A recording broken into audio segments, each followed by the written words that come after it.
So today, as you can see on the syllabus, the lecture is titled Organizing a War. And on this past Thursday, I talked about the opening phases of what basically, as I described it, is a civil war.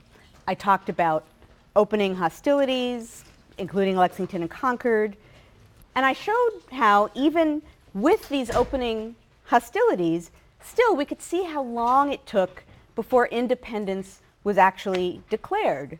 Basically, launching a civil war was not an easy decision, or for a time at least, even a logical one. Nor was organizing and fighting a civil war easy, particularly for 13 colonies that were not used to acting in unison. And as we saw really early on in the course, the colonies tended to come together for purposes of self-defense when necessary, and then when no longer necessary, they were definitely not joined together in joint cause past that point. So the colonies and then states did not naturally fall into a union of some kind unless there was danger at hand, and often only when danger was at hand. Well, today, what we're going to be looking at is some of the challenges facing these, well, now they're states, now that we've declared independence, 13 states, when they came together in the opening phases of this civil war for their mutual defense. And as we're going to see during the lecture, on the one hand, given that togetherness was not really their natural state of being, they did manage to accomplish quite a bit convened in the Continental Congress. But on the other hand, the process of organizing a war did not end up being a very efficient business in many ways. And that's really going to be the main subject of what I'm going to talk about today. And the experience of trying to accomplish things with only a weak Continental Congress acting as the central organizational body actually ended up convincing some people down the road that a stronger government than that one was going to be necessary when people were trying to figure out a more permanent form of government for these newly independent states. So one of the things I'll be showing and talking about by the end of the lecture is the ways in which real life experiences were convincing some people, or teaching some people, even a better word, lessons about governance in these new states and about what they thought worked and what they thought didn't. There was never great uniform agreement, but you'll see why some people emerged from the Revolutionary War effort thinking that something stronger and more centralized was necessary. Okay, so now let's turn to the Continental Congress and how they organized a war. Now the effort really began in earnest in May of 1775 when the Second Continental Congress was first sitting, just after Lexington and Concord, because it was in May of 1775 that the Continental Congress took direction of colonial military resistance to the British by creating the Continental Army. Now, I ended Thursday's lecture with a quote by John Adams from a letter that he wrote to Abigail in which he was summing up some of the challenges facing Congress. I'll repeat it here because it's going to outline some of the things that we will be talking about in today's lecture. And what Adams wrote was, when 50 or 60 men have a constitution to form for a great empire, at the same time they have a country of 1,500 miles extent to fortify, millions to arm and train, a naval power to begin, an extensive commerce to regulate, numerous tribes of Indians to negotiate with, a standing army of 27,000 men to raise, pay, victual, and officer, I shall really pity those 50 or 60 men. Okay, so that's Adams writing to Abigail, like basically saying, oh my God, this is what we have in front of us. This will not be easy. And you can see in that quote the scope of the task that really did lie before the Continental Congress, figuring out how to govern the 13 states, worrying about issues having to do with commerce, negotiating with Native Americans, and of course, in wartime, most central of all, given military hostilities that were right at hand, creating and supplying an army. And it's that latter task that I'm going to focus on at the moment. I'm going to be looking at how the Continental Congress created and supplied the Continental Army, because in a lot of ways, when you look at all of the complications and controversies surrounding the creation of the Continental Army, you get a great case study of many of the problems that were at the heart of any effort at unity between the colonies and then the states. And not surprisingly, as we're going to see down the road in this course when we talk more about the 1780s, many of these problems certainly did persist as problems not only through the Revolution, but through the 1780s, through the nation's first decades, and in some cases, long thereafter. So in a sense, you can look at the creation of the Continental Army as a kind of case study in some of the problems involved with creating an American Union.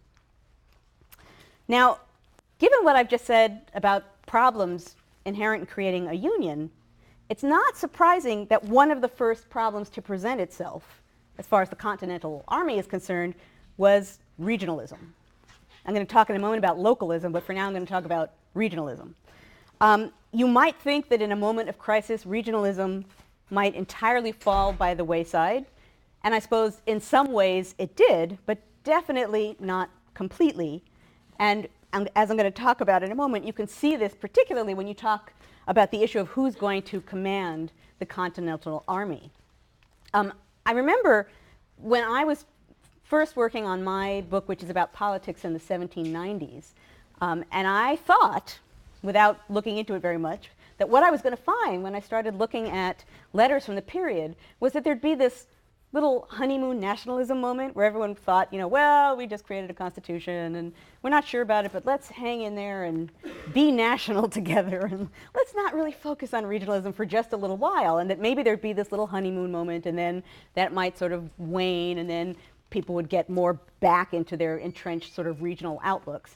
And what I found is that no, there wasn't a honeymoon nationalism moment. It never happened.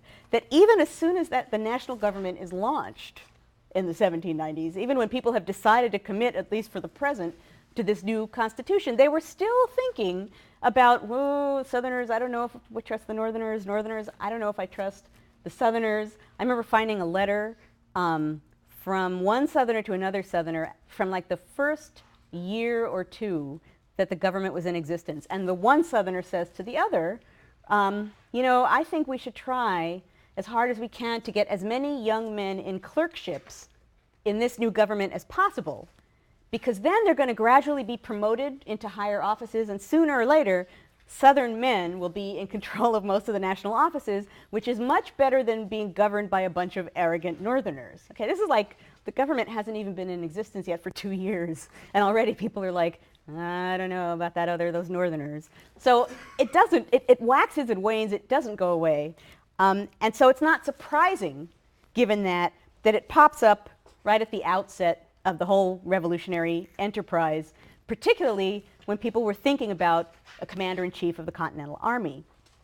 Now, obviously, in and of itself, it's an important decision. You want the right man for that job.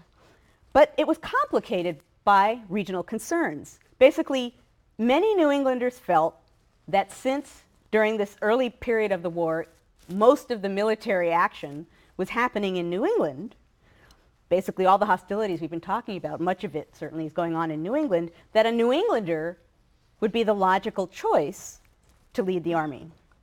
And some people even had the sneaking suspicion that maybe New Englanders wouldn't be willing to fight under anybody else. People thought about the way that the New England militia operated as units. One of the striking things about the New England militia was that they actually elected their officers, right? It wasn't like someone was sort of enforced upon them as an officer. Militia units elected their own officers. So given that, the thought was, given that kind of military culture, having a Southerner thrust upon them might not be welcomed with open arms by New England troops. On a much more minor note, complicating matters was that not only did some people think a New Englander made the most sense, but also John Hancock and some of his friends actually thought that he was the guy who should be commander-in-chief. They had pretty much already decided, John Hancock, he's the man, just a matter of time before he gets nominated and made commander-in-chief of the army. So for a variety of reasons, some people thought maybe a Southerner would not work as commander-in-chief. But on the other hand, there were other people who felt just the opposite, who actually thought that because a lot of what had been happening so far had been going on in New England, that New Englanders had been doing a lot of the fighting, all the more reason to promote unity among the colonies by finding someone who wasn't a New Englander, by finding a Southerner to be commander-in-chief and suggest that this was a joint continental effort and not some New England war. And this kind of logic, this kind of wondering about how do you balance out positions, officerships, cabinet offices, diplomatic posts, this goes on and on and on throughout this period. That people are always very concerned whether you're talking about military positions or whether you're talking about civil positions. Even presidents had the same problem. Washington certainly has it throughout the war as commander-in-chief, with this constant concern about trying to balance things out regionally, not just, oh, because it would seem fair, but actually, if you think about the fact that a union, whether you're talking about the 1770s, the 1780s, or the 1790s, if you think about the fact that whatever kind of union you have, it's pretty weak. If you actually don't think about things like balancing between regions and different positions of responsibility and authority, the fear was that maybe parts of the union that didn't feel included and didn't feel represented might actually just pull out of the union. And throughout this period, actually later than one would think, that was a constant threat, that sections of the union would threaten to pull out because they felt that they weren't really being included as important members. Sort of again and again at key moments, there's a little sort of threat of secession that raises its head and then is sort of shoved back down until finally it raises its head and is not shoved back down. But certainly that was a logical fear. And so wondering about balance was a problem for anyone who was in any position of authority or command throughout this period. So in the case of the Army, commander-in-chief, obviously this is a big and typical kind of a decision. So some favor Hancock. Others favored a Virginian named George Washington. We've already seen Washington did have military experience as an officer fighting during the French and Indian War. He made a few choices that perhaps were not the best. However, he was someone who did have extensive military experience fighting alongside or as part of the British Army. He also was a person, he really did kind of have a commanding presence. He was someone who seemed like he ought to be a military leader. Probably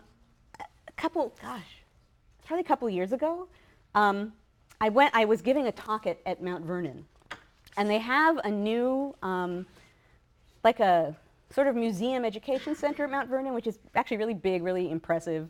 And one of the things that they did was they created 3 life-scale exact models of George Washington at sort of key moments. So you have Washington as a surveyor, Washington during the Revolution, Washington taking the oath of office as president. And they, I mean, like literally like measured his skull and did whatever they had to do to make it like exact George Washington. So, you know, I'm the historian, I'm giving the talk, I'm like, oh, I have a little bit of time for the talk, I'll go wander around the visitor center, and I see, you know, oh, there's Washington as surveyor, huh, wow, who would have thought? I would have seen, there he is, it's kind of realistic looking. And then I wander into the Revolution room, and okay, for however long I've been studying this period, you see a bazillion times people will say, the man was an impressive figure on a horse. Like everyone finds a way of saying that. My, he was an impressive figure on the horse. Up on that white horse, what a man. You know, one way or another, everyone's sort of, ah. And I thought, yeah, okay, I know this, impressive figure on the horse. So I walk into this room, and there's Washington on the horse. And without even thinking, I said, wow, he's an impressive figure. I was like, okay, must be true. I couldn't help myself. He was like really impressive. So he looked like someone who ought to be in command. Another useful thing about George Washington, and you'll see it's a little complicated, but he didn't seem ambitious. Right? One of the overriding assumptions in politics at this time is if you really are openly power hungry, if you really are very openly ambitious, you're the exact person who should not be given power. Particularly if you're looking at a republic or a confederation or some kind of a form of government that's weak or shaky or new. The thought is if you get a power-hungry person and you give that person power, they're very likely to become a tyrant or a despot and then basically seize control of the government and then poof, everything is gone and now you just have a despotism. So you don't want to give ambitious people power. And George Washington, though he did have any number of talents and skills, and though he was certainly ambitious, as you'll see in a moment, he wasn't the kind of guy who seemed to be pulling for power. He wasn't the sort of guy who was campaigning for himself. He wasn't the sort of guy who was sort of pushing himself into situations. He really had kind of a modest demeanor in how he presented himself when up for some kind of an office. And a great example of that is what happens when he shows up to the Continental Congress. And he's named a delegate to the Continental Congress, and he shows up in his military uniform. Right? He's the only guy in a military uniform, right? He shows up like, "Hi, I'm George Washington, guy in a uniform. Think George, think command. Think George." You know, he's not saying anything, he's not campaigning, but he's definitely putting the idea out there, like, "I'm a military guy and you're looking for one right now, and here I am in my uniform, waiting for you to notice me." So it was a sort of skillful play on his part to just sort of plant the subliminal message in everyone's mind. So surely he wanted to be commander-in-chief. And it ends up being Adams who nominates Washington for the position of commander-in-chief, which really, really irked John Hancock, who thought that as a Massachusetts man, when Adams starts talking, that obviously Adams must be talking about him. So before Adams says Washington's name, sort of Hancock's like, "Ha, yes, indeed, that's me. I deserve this post." And Adams actually later recalls this. He says he stood up to nominate Washington. He says that Washington, who was sitting near the door of the room, quote, "as soon as he heard me allude to him, from his usual modesty, darted into the library room." Okay, so Adams says up and says, "I want to talk about commander-in-chief," and Washington goes, "Boo," out of the room. Not that anyone will notice. It's like, no, I don't want to be in the room. So Adams presents his reasons as to why he thinks this particular unnamed person would be good for the post of commander-in-chief. Hancock thinks clearly that Adams is talking about him. Adams says, "Mr. Hancock, who was our president, he's presiding over the Continental Congress, heard me with visible pleasure until I came to describe Washington for the commander. I never remarked a more sudden and striking change of countenance. Mortification and resentment were expressed as forcibly as his face could exhibit them." Okay, that's a really sort of nice little moment there. Hancock was not pleased. However, Washington was appointed commander-in-chief of the Continental Army June 15th, 1775. Now, he may have been a good person for this job. This is not to say he didn't have regional prejudices of his own. And I think earlier in the course I quoted him about New Englanders. Did I do that? Yeah. Okay, I thought so. That quote actually comes from this moment in the course. That quote comes from when Washington first goes up to New England to take his position as commander-in-chief and meet this New England army that he's been made commander of. And his response to looking at the army is what I quoted before: "New Englanders are an exceeding dirty and nasty people." Okay, that's George Washington, father of our country, commander of the Continental Army, on the army that he has just inherited. So he's not exactly thrilled. He doesn't necessarily commanded men like this before. And he's also a little, I don't even know what the right word is, befuddled, struck by the mood or the way in which these troops conduct themselves. As I mentioned before, you know, New England, it's like a town meeting government kind of a place, and they're electing their officers and their military units. To Washington, this did not make sense. Electing an officer? Like, what kind of authority does an elected officer have? He didn't like the idea. It was pretty foreign as far as military thinking goes to Washington, and he wasn't entirely sure that he could actually tell the officers apart from the common soldiers, which is probably true if they're electing people from their midst. So Washington definitely saw New Englanders as unfamiliar, to say the least, when he took command of the army. Again, regionalism. Regionalism was also apparent in just the mere appearance of the soldiers. They came from, ultimately, different parts of the Confederation. Some of the more striking looking people came from the frontier riflemen from Virginia and I think Pennsylvania as well. These were guys who were dressed in hunting shirts. They didn't have formal uniforms. They didn't carry muskets, but instead they carried rifles, which were assumed to be sharper shooting, I guess, than a musket was. Some of them carried tomahawks, and they were very proud of their shooting skills. They were kind of a wild bunch. There's a rather eccentric American general who will come up again in the course. His name is Charles Lee. And he always referred to the riflemen, quote, as that damned riffraff. He just thought they were these wild and crazy guys from out on the frontier armed with rifles. So, and Lee, I should note, I'll mention Lee again later. Lee, everyone describes him as eccentric, even Lee describes himself as eccentric, but maybe one of the more eccentric things about Charles Lee was that he had a pack of dogs that he loved and that followed him everywhere he went. I mean, everywhere he went. I mean, if he went into a lady's parlor, he had 6 dogs. You know, if he went into a lady's private chamber, apparently, he had 6 dogs. So this was not particularly popular with the female kind. He's an eccentric individual for a variety of reasons, and he ends up having a bad moment during the Revolution, which we'll come to. But anyway, so if Charles Lee's calling people the damned riffraff, that actually says something. So anyway, the riflemen were kind of a wild crew. They saw themselves as the elite of the army because of their shooting skills.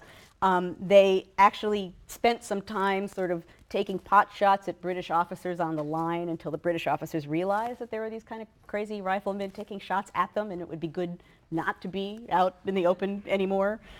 They also just liked shooting off their guns for fun. Ammunition supplies were very low, and this was not a good idea. I'll come back to this in a minute, but they were a little bit wild. And they did not necessarily like to be disciplined. So, for example, in one instance, there was one Virginia rifleman who was arrested for not listening to orders, and other riflemen stormed the jail and freed him. Okay, this is not intense military discipline taking place here at this time. And of course, on the other hand, you couldn't give all kinds of privileges to the riflemen, because then all the other troops would say, well, why are those guys getting treated special? You know, like they're better than us. So the army is kind of a conglomeration of different kinds of people, different places, even different uniforms, not just different behavior. So you can see just in the matter of managing an army, regionalism can add complications and problems. It's also a problem in a slightly different form, and I'm going to call it localism, because I mean it in a slightly different way than I mean regionalism. And what I mean by localism is people often tended to think of their own locality first and foremost, rather necessarily than of the good of the entire American cause. So people thought about wherever they were from first and foremost, and along similar lines, they were distrustful about surrendering local authority to any kind of a centralized authority.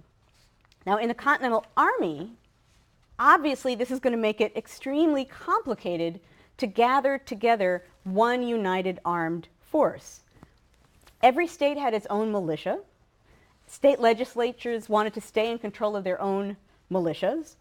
Some of these militias stayed separate from the Continental Army. States certainly didn't want to surrender control of their own military defense to some kind of central organization that wouldn't necessarily put their interests first. So the very idea of combining some of these militias into one big united one, in a sense, the Continental Army, was controversial. And at the start of the war, in many ways, the Army was kind of a collection of separate little military delegations, just like the Continental Congress in some ways was a collection of separate little state delegations. This same fear about surrendering local control and about protecting local interests made it extremely difficult for the Continental Congress to organize and orchestrate the war effort, because as a body, the Continental Congress had virtually no power of enforcement. It could advise the states, it could ask them for things, it could make recommendations. It could not order a state to do something and then enforce that order. It had no real power of enforcement. And this came to be a particularly big problem when it came to supplying the army. Given that the states didn't rush forward to supply soldiers from other states, supplying the Continental Army in any kind of a reliable way sometimes was virtually impossible. So whatever the Congress tried to do in the way of making requests or making recommendations about supplies, like, you know, we recommend that each state provide X pounds of food and X number of blankets for the use of the Continental Army, you just absolutely couldn't tell on the reality level what would happen as a result of that kind of an order. And this was a big problem because there was an enormous supply shortage in the Continental Army as well as in the local militias. The scale of supplies required by this army was huge. So, for example, during 3 months, December of 1777 and January and February of 1778. So during a 3-month period, the Army ate more than 2 million pounds of beef, 2 million pounds of flour, and their horses ate 2 million tons of hay. Okay, that's a lot of supplies, particularly if you have no really organized way to get it. And Americans started the war deficient in almost every necessity: guns, ammunition, flint, artillery, steel for bayonets, clothing, tents, blankets. The solution, obviously, would be for the Continental Congress to organize some kind of a central supply system, which they tried to do. But again, without being able to enforce things, that was not a very effective way to proceed. This wasn't all Congress's fault. Congress wasn't very good at the implementation. The actual shortage of supplies, ironically enough, in part was caused by the fact that British imports were no longer being taken, right, in the colonies and the states. So that the states have been so busy like saying, no, we do not want those evil British imported goods. Now they're like, uh-oh. we kind of might have been able to use some of that stuff now that we're actually fighting the British. So in time, when the states began to encourage other countries to bring imported goods, this became a little bit less extreme. But that is sort of a weird, ironic problem that arose when the war broke out. In the meantime, there were some American soldiers fighting with spears, fighting with tomahawks. Benjamin Franklin apparently thought that bows and arrows might be a really good idea. And he was serious, and he calculated, okay? He's a calculating guy. You remember, he's the guy who backed away from George Whitefield to see how far, okay. So he's calculating again. And he calculated this time that a single soldier could shoot off 4 arrows in the time that it took him to load and fire his gun. So that maybe it's even a great idea to have the soldiers fighting with bows and arrows. That didn't necessarily go very far, but he was thinking about it. As long as the states were so wary about surrendering control to Congress, supplies really were a seemingly insurmountable problem. And there are actually stories of Washington's aides literally going farmhouse to farmhouse and knocking on doors to ask people for blankets and supplies and wagons and whatever they could get. I mean, literally, the Army sometimes was reduced to that level. Given that kind of problem, it makes sense that the experience of fighting the war convinced many people that there did need to be something stronger, something more centralized at the center of whatever kind of confederation was forming. And particularly people who were at military headquarters with Washington, which includes Alexander Hamilton, since they were the guys who were seeing problems with supplies and how Congress couldn't seem to do anything forcefully and efficiently, it's not surprising that many of those people ended up being really strong nationalists who really wanted a stronger centralized government. Hamilton, frustrated at headquarters, just seeing what he saw as this sort of amazing, potentially deadly inefficiency of the Continental Congress, really early in the war, he's already coming forward and saying, we need a stronger centralized power. We need a stronger centralized power, even before anyone is really thinking about, what kind of government comes later? You know, Hamilton's sort of already out there pounding away, and it's partly based on his real-life experience of what it's like to try and be governed by the Continental Army while being in the Army during a time of war. So this is basically an interesting and important point. It'll come up again towards the end of the course, but basically there were real-life experiences behind people's theoretical ideas about what kind of government would be desirable for the new American nation. When we get to the part of the course where we're talking about the Constitution and different ideas and sort of what led up to it and why people thought one thing or thought another thing, some of those ideas are not sort of highfalutin, sort of detached thoughts about federalism, but they're actually based on real life experiences and real lessons and people looking at what has been happening and then drawing conclusions and coming to different conclusions, but still drawing conclusions based on what they've just experienced about what should be happening next. Okay, so basically, centralized coordination, scary thing for the states, not good news for organizing a continental army. Neither was the complete lack of a precedent for what the Congress was doing in organizing this war. If you think about Great Britain, think about all of the sophisticated administrative machinery that they would have had there for conducting a war, and then think about the American states that have really nothing in place. They're really starting from scratch. And the people in Congress who were responsible for organizing the army were not men with vast military experience.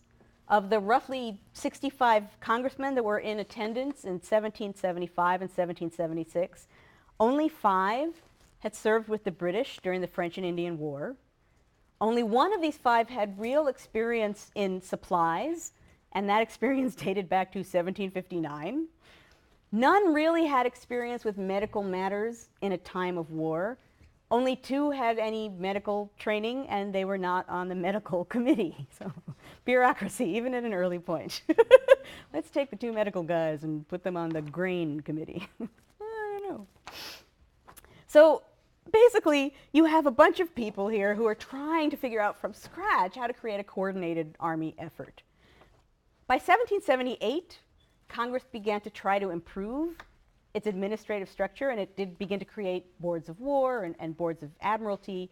But even once they started to have an organized administrative force, habits of individual congressmen were unpredictable. There wasn't even a way to enforce attendance to the Continental Congress. And again, sometimes Continental congressmen thought that what was happening at home demanded their attention more than whatever was going on with the Continental Congress. So they just didn't show up. To the point that in April of 1778, Congress actually circulated a written statement that was titled, "Engagement of Members to Meet Punctually." Okay? They actually published a little reminder saying, we really need you guys to come to the Congress. I mean, we're kind of having a war, and bad things are happening. We'd like you to be here so you can actually do things. Even just attendance sometimes could be a problem. And that really didn't accomplish very much.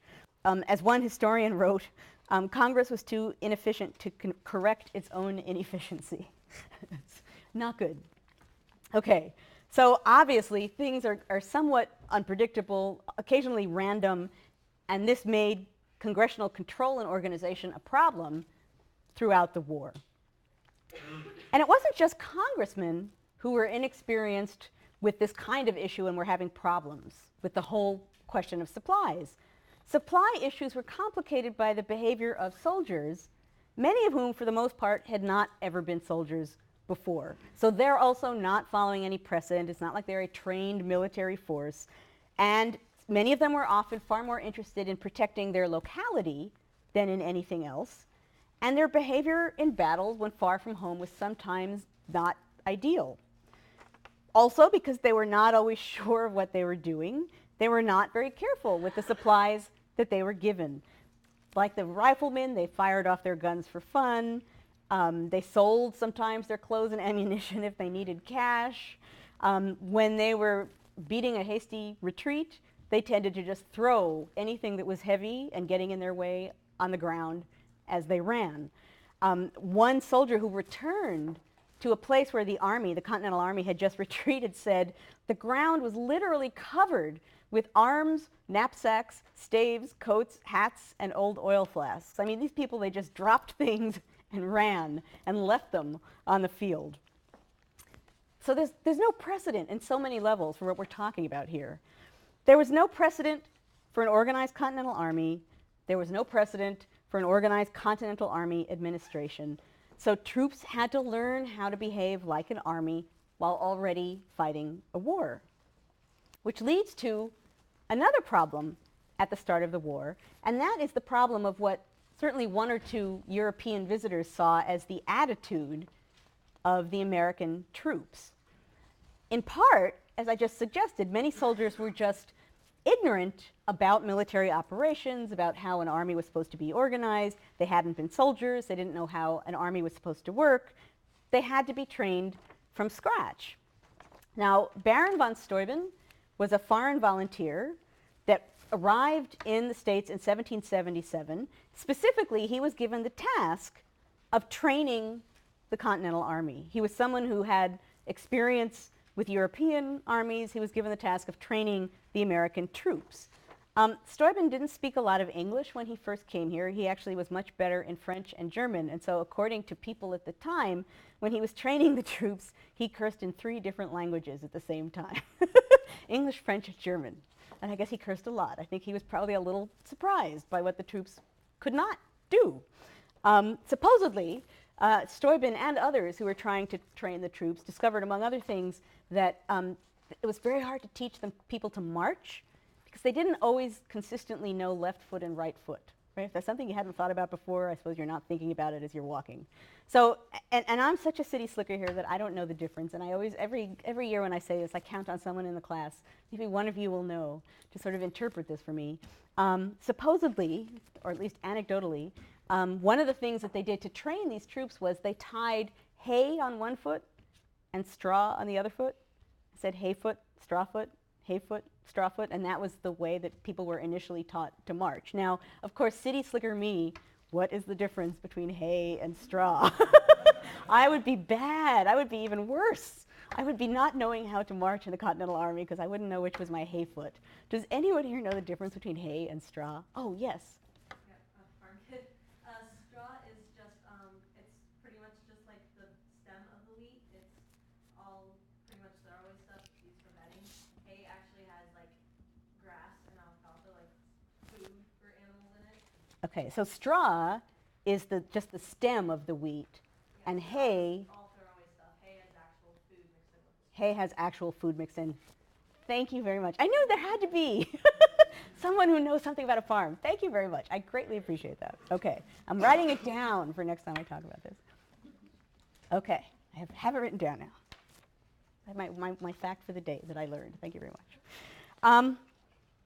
Now, von Steuben is one of the people who looked at the Continental soldiers and commented on what he took to be a particularly American attitude. Supposedly, what Steuben said was, in the Prussian army, officers said to a soldier, "Do this," and he does it. But I am obliged to say, this is the reason why you ought to do that, and then he does it.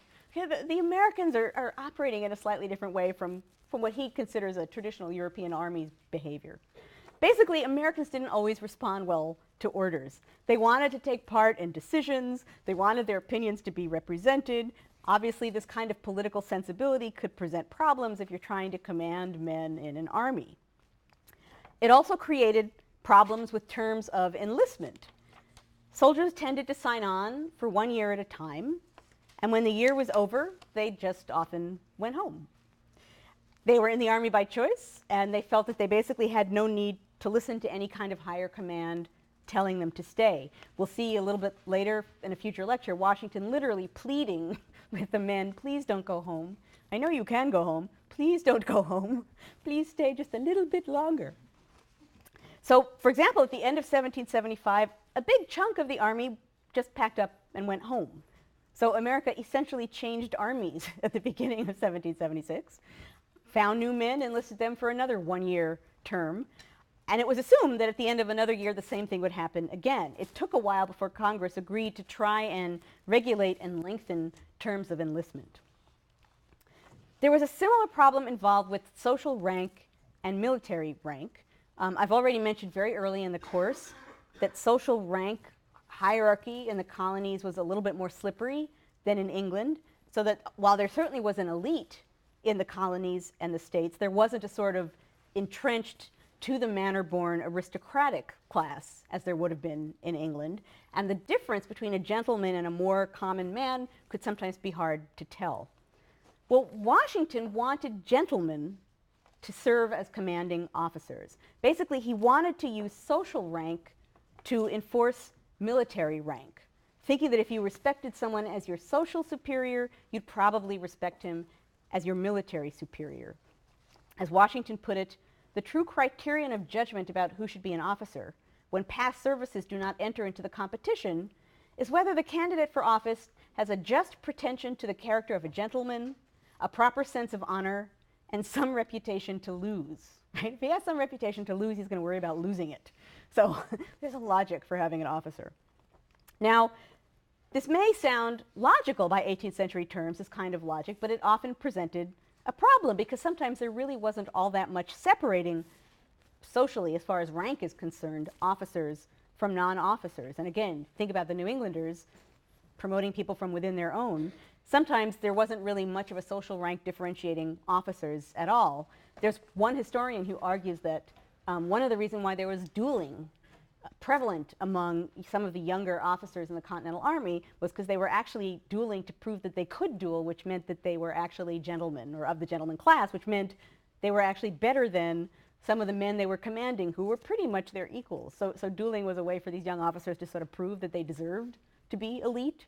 So we're talking about kind of a fuzzy line here that was not helpful for Washington in trying to figure out how to get discipline and order in the Army. This is certainly not something that you would have found in the British or French Army, where social rank and military rank was much more defined and established. And it's one of the reasons why Europeans came to America to fight during the American Revolution. Some of them came because they were inspired by the cause. Some of them came because they would not have been able to promote themselves in the British or French army or some other army, but in the Continental Army, they were Europeans, they seemed sophisticated, they seemed to have experience, they could go to the Continental Army, say that they would fight for the cause if they were given a commission as an officer, and they'd be given one. And this was enormously demoralizing for some of the Continental Army officers who were not being promoted. They watched these people come in from other countries and be promoted above them. Alexander Hamilton said it gave him pygmy feelings. This idea that these foreigners could come in because they were supposedly better than us and then get promoted over us, and we were just a bunch of rustic boobs and we didn't get promoted as quickly as they did. So some people from foreign countries were actually taking advantage of this sort of ambiguity in the States at the time. Okay, so looking at the process of organizing a war, we've seen regionalism and localism in action, working against centralized control and organization. We've seen complications of social rank and the sort of individualism of the troops, making it hard again to organize and command. And overall, we've seen a Congress that all in all doesn't have that much power, really struggling to exert some kind of centralized control over a continental war effort. So in essence, the things that were complicating unity between the colonies and then the states are the same things, logically, that are going to complicate and confuse efforts to create some kind of continental war effort. We'll see this continuing in a different way in the 1780s. Now, we've been looking at, I want to just take a few minutes here, we've been looking at some of the realities of the Continental Army. I brought in a handout, partly because I'm very low tech, so I didn't bring a computer, but partly because I actually really wanted you to hold this in your hands. And while it's being passed out, I'll talk about what it is before you get your hands on it. It's actually a newspaper, a Connecticut newspaper from July 8th, 1776. It's the entire newspaper, as you will see. It's a little bit smaller than it would have been, but not tremendously smaller than it would have been. But as you'll see, it's called the Weekly, so it came out once a week. It is 4 pages long. I'll wait as it sort of gets passed out here. This particular one is the Connecticut Courant. It was printed in Hartford. And as I mentioned, the date, July 8th, 1776. So as you're getting it, you'll notice, you look at the front page. Let me get my copy here. You can see that it contains the freshest advices, both foreign and domestic. Okay, news, fresh news. And one of the first things that you'll see on the front page in the left-hand column is persons that are being held up to public view as enemies to their country, like right off the cuff. These are probably people who maybe were treating with loyalists or supplying the enemy army or denouncing the local Congress. Who knows what they were doing? But whatever they were doing, it was bad, and they're being publicly shamed on the front page of this newspaper. And it says confession $1, which suggests that you could step forward and confess and apologize and pay $1. Sort of, okay, yeah, I won't do it again. I can't say I've seen any confession, but certainly many, many issues of this paper, when I was looking through them, contain that column with more people being publicly shamed. Okay, so if you look at the paper, you could see right off the cuff, you have something being reprinted from a Pennsylvania newspaper. It actually is a declaration that someone's ranting about the British and then goes on to say, you know, why doesn't the Continental Congress reward any British officer who desert the British Army by giving him land here? Yeah, what a great idea. We'll get them to desert by promising them land, and then they'll come over to our side. And you can see they have different amounts of acres that they're proposing. So it's like a little plan. Can't say it goes anywhere, but it's an interesting little plan. You can see next that there's news from London dated March 21st. Okay, we're July 8th. So there are several things in this paper that are a reminder of how slow news traveled, particularly from overseas back to the States and the colonies. This is actually a debate in Parliament about the death of an American general, General Montgomery, which moves into being a debate about the rebels. And you can see capital letters, rebel, rebel, rebellion, sort of throughout that column. Then we've got news from Williamsburg. On the bottom there in the third column, you've got a couple little advertisements for a political pamphlet and cash needed for old cloths, basically, so the printing press folk can clean off the presses. One of the things you notice is that it's sort of random news, often printed from other newspapers. There on the top of the second page from North Carolina, you actually can see that North Carolina is instructing its delegates in the Continental Congress that they would be able to declare independence. There's kind of a major statement, boom, right there, sort of by itself, no commentary. You can see one thing, actually, we're running out of time, but one of the things you will not see, July 8th, 1776, is the Declaration of Independence. It has not gotten here yet in time to be printed, and it's actually not till the next edition, on the 15th of July, that you see the Declaration of Independence actually get printed in this newspaper. No commentary, just sort of like that little North Carolina Declaration, just boom, they just sort of print it. It takes up about 2 columns, and that's it. This paper is typical of many in that it would start out having, typically, I suppose this one has it mixed, but sometimes you'd have international news and then national news and then local news, and then on the back you'd have advertisements. And in a general way, this paper is kind of following that trend. Let's see if there's anything else I want to point out. You'll see on the third page we've got news from Hartford, so it's become local by the third page. You'll see on the third column there, deserted, from Colonel John Ward's regiment. One Tilson Mills, it looks like, Miller, I'm sorry, a drummer. He's about 30 years old, 5 foot 6 inches high, has a peaked chin and something of a guilty look. I love that description. You'll see that throughout this column and the last page, there are a couple listings about deserters, people looking for deserters. You'll see someone, where is he? He's on the third page. Roger, on the third column on the third page, Roger March of Litchfield opposed and spoke against the measures of Congress. He's probably going to be enemy to our country in the first column of the first page in the next edition of this newspaper.